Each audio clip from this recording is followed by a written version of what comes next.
Friends, the world is changing rapidly. Reading through the news headlines today, you'd be forgiven for thinking that you are browsing through the verses of Matthew 24, where Jesus outlines the conditions surrounding the earth before its final moments. Have you noticed that? Matthew chapter 24, verses 3 to 8. And as he sat upon the Mount of Olives, the disciples came unto him privately, saying, Tell us, when shall these things be? And what shall be the sign of your coming and of the end of the world? And Jesus answered and said unto them, Take heed that no man deceive you, for many shall come in my name, saying, I am Christ, and shall deceive many. And ye shall hear of wars and rumours of wars. See that you are not troubled, for all these things must come to pass, but the end is not yet. For nation shall rise against nation, and kingdom against kingdom. And there shall be famines and pestilence and earthquakes in diverse places. All these are the beginning of sorrows. Although generally I try not to dwell on the news, last week I was looking at one of these news sites and it was uncanny. The headlines were almost verbatim to the events as outlined by Jesus. War, rumour of war, China, North Korea, Russia, Ukraine, earthquakes, food shortages. It's interesting that after outlining a number of prophetic signs, Jesus said they were the beginning of sorrows. The word sorrow comes from the Greek word odin, which literally means the beginning of birth pains, and some translations write it as birth pains. Jesus used the illustration of childbirth as an example to describe the signs of his return.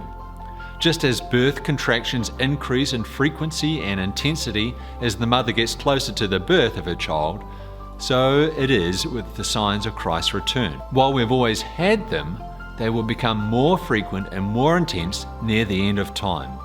I remember when our second daughter was born. We had a pretty good run with our first daughter. We got to the hospital in plenty of time. But with the second one, my wife woke up early with contractions and we thought, oh good, we've got plenty of time. My parents came round and took our eldest daughter. But all of a sudden the contractions started to get real fast and real intense, really quick. Decided we better get to the hospital quickly. You'd be surprised how slowly people drive when you're trying to get to the hospital quickly. We were about 5 minutes away from the hospital and my wife said, we're not going to make it, we need to pull over now. But there's no way I was going to let my daughter be born there on the side of the road. We eventually made it to the hospital. I ran up to the door and explained what was happening, and the nurse said she could see the terror in my face. We got into the hospital and within 3 minutes my daughter was out and there in our arms. As we look at the world, I can't help but get a similar impression to when we were driving on our way to the hospital. This is it. This is real. This is serious. Not that we base our convictions or beliefs off feelings, but God does speak to us during these times. I think of Elijah when he was up in that cave, having fled persecution and political turmoil in 1 Kings chapter 19, verses 11 and 12. And he said, Go forth and stand upon the mount before the Lord. And behold, the Lord passed by, and a great and strong wind rent the mountains and brake in pieces the rocks before the Lord. But the Lord was not in the wind, and after the wind an earthquake. But the Lord was not in the earthquake. And after the earthquake a fire, but the Lord was not in the fire. And after the fire a still small voice. There was wind and earthquake and fire, then quiet. And in that quiet moment, God spoke to Elijah. What did God ask him? 1 Kings chapter 19, verse 13. And it was so, when Elijah heard it, that he wrapped his face in his mantle and went out and stood in the entering in of the cave. And behold, there came a voice unto him and said, What doest thou here, Elijah? I believe God, in the midst of all that is going on in the world today, is asking us the same question. What are you doing here? I know that there have been times recently where God has stopped me. I think it was when we had the first COVID lockdown. I couldn't go to work. Everything was still. I walked outside. There was no traffic in the distance, just a light wind in the trees. The clear thought came to me, am I ready to meet my God?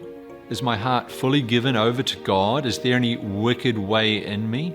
If Jesus were to return soon and my faith became sight right in front of me, how would I react to that? This, of course, begs the question, how can we be prepared? Do we ready ourselves by hiding away in a bunker? We can do all that we can to prepare for calamity and disaster, but truth be told, the daily news of disasters shows that there's no safety anywhere. Even in our homes, we are in danger from storms, floods, and fire and earthquake. If there ever was a time when we should be sober and watch unto prayer, it's now. Our lives are safe only when hid with Christ and God. How then should we spend our time when it seems like time is so short? We need only to look to Jesus, who, although from eternity, had a limited time here in his earthly ministry. And he knew this in Luke chapter 13, verse 32. And he said unto them, Go ye and tell that fox, Behold, I cast out devils, and I do cures today and tomorrow, and the third day I shall be perfected.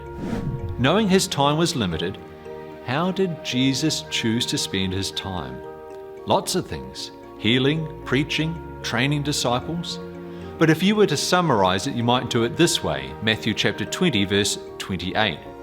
Even as the Son of Man came not to be ministered unto, but to minister, and to give his life a ransom for many. While this certainly refers to his sacrifice on Calvary, it is true that his whole life was given. We see that in his day-to-day activities. One place this particularly stands out to me is in Mark chapter 1. From verse 31 we read the account of a Sabbath day where Jesus goes to church, the synagogue, and preaches. A man who is possessed by an unclean spirit interrupts the service. Jesus heals him. And then we pick up the events Sabbath afternoon. Mark chapter 1 verses 29 to 38. And forthwith when they were come out of the synagogue, they entered into the house of Simon and Andrew with James and John. But Simon's wife's mother lay sick of a fever, and anon they tell him of her. And he came and took her by the hand and lifted her up, and immediately the fever left her, and she ministered unto them. And at even when the sun did set, they brought unto him all that were diseased, and them that were possessed with devils. And all the city was gathered together at the door. And he healed many that were sick of divers diseases, and cast out many devils, and suffered not the devils to speak, because they knew him. And in the morning, rising up a great while before day, he went out and departed into a solitary place, and there prayed. And Simon and they that were with him followed after him. And when they had found him, they said unto him, All men seek for thee. And he said unto them, Let us go into the next towns, that I may preach there also. For therefore came I forth. So after the events at the synagogue, Jesus goes to have Sabbath lunch at Simon's house. What does he come across at Simon's house? There he heals Simon's mother-in-law. After a big day like that, I'm sure you or I would be ready to take a seat. What happened after supper? The whole town came out. Did Jesus turn them away? No. He was there, probably till the wee hours of the morning, healing, listening. And what did he do the next morning? He sought his Father. This kind of selfless life can only be sustained through connection with God. 2 Corinthians chapter 3 verse 5. Not that we are sufficient of ourselves to think anything as of ourselves, but our sufficiency is of God. And the amazing thing is, Jesus didn't act this way because his time was short. No. Right from the earliest records of his life, we see that his primary focus was his Father's work. When his parents found him in the temple, Luke chapter 2 verse 49, and he said unto them, How is it that ye sought me? Wist ye not that I must be about my Father's business? Even now, after the cross and the resurrection, we are told in Hebrews chapter 7 verse 25, Wherefore he is able also to save them to the uttermost that come unto God by him, seeing he ever lives to make intercession for them. Jesus still lives to minister to us. This isn't something that he just put on. This is the very character of God, and we know that because in 1 John 4:8 we read, For God is love. Love does not seek its own, it is entirely outward focused. Not only is this self-sacrificing love the character of God, this is the very atmosphere of heaven. Not only is God love, who else is in heaven? Unfallen angels, who the Bible describes this way in Hebrews chapter 1 verse 14. Are they not all ministering spirits, sent forth to minister for them who shall be heirs of salvation? Like God, the sinless angels live to minister to us who are in every respect lower than them. Christ's self-sacrificing love is the spirit that pervades heaven. This is the very essence of its bliss. This is what God designed us for. This is where true joy comes from. This is how we prepare for eternity in serving others. If we wish to enjoy heaven in eternity, it makes sense that we need to enjoy the atmosphere of heaven here and now. We need to be asking ourselves, how can I show the love of God in this situation? How can I put myself to one side and focus on others? We don't need to wait until we have floods or earthquakes or famine or disease to show this self-sacrificing love. We can do it in our everyday lives. When we feel the urge to respond with a short, angry tone, we can put self to one side. When we desire to watch that TV show, but you know that your friend needs a phone call, we can put self to one side. When God calls you to take the next step in your journey with Him, even if it comes at a cost, you can say, "Here I am, send me." If this video inspired you, then I highly recommend clicking on the link in the video description for more inspiring Christian resources. There you will find Bibles, magazines, books, and DVDs to increase your understanding of Scripture and strengthen your faith. Some of the resources I recommend are the New King James Version Prophecy Study Bible, which includes an explanation of prophetic symbols, a preface to each book of the Bible, prophecy study guides, and more. I also highly recommend Revelation Verse by Verse. This is a 365-day, verse-by-verse devotional about the book of Revelation. This devotional will give you a better understanding of the book of Revelation than most self-proclaimed prophecy experts have.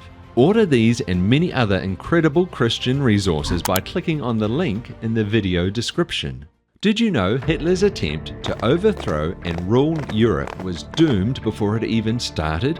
Long ago, ancient prophecies from the book of Daniel indicated that Europe would never become united. Every attempt at its unification would fail. Learn more by clicking on the screen to watch my video entitled Hitler and World War II, Fascinating Bible Prophecies. Also, please like and share this video to help spread God's Word. Thank you for watching, and God bless you.